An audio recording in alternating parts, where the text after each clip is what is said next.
मुदाकरतमोदकं सदा विमुक्तिसाधकं कलाधरावतंसकं विलासिलोकरक्षकम् अनायकैकनायकं विनाशितेव दैत्यकं नटाशुभाशुनाशकं नमामि तं विनायकं न तेतरातिभीकरं नवोदितर्कभास्वरं नमत्सुरारिनिर्जरं नतादिकापदुत्तरं सुरेश्वरं निधीश्वरं गजेश्वरं गणेश्वरं महेश्वरं तमाश्रये परात्परं निरन्तरं समस्तलोकशङ्करं निरश्च दैत्यकुञ्जरं दरेदरोदरं वरं वरैव वक्त्रमक्षरं कृपाकरं क्षमाकरं मुदाकरं यशस्करं मनस्करं नमस्कृतं नमस्करोमि भास्वरं अकिञ्चनार्तिवर्जनं चिरन्तनोक्तिभञ्जनं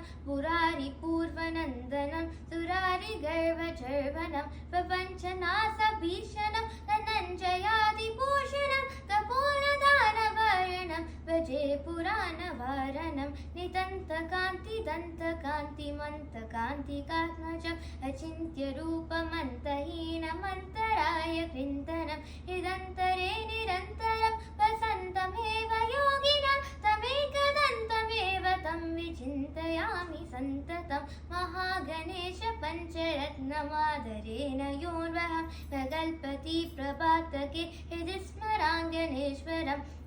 अरोगतामदोषतां सुसाहितिं सुपुत्रतां ಸುಸಾಹಿತಾಯುರಾಶ್ರಭೂತಿಮದ್ಯುಪೈತಿ ಸೋಚಿರಾತ್. ಎಲ್ಲರಿಗೂ ಗಣೇಶ ಹಬ್ಬದ ಶುಭಾಶಯಗಳು.